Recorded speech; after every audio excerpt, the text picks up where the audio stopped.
I only got my driver's license last year after 10 failed attempts. Should do the trick. Today we are starting the Mongol Rally.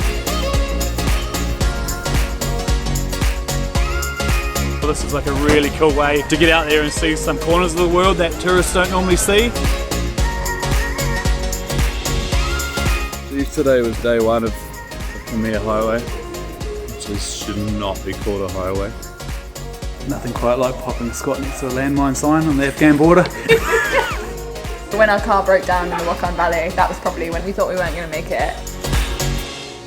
As you can see, the roads are pretty bad. Never a dull moment.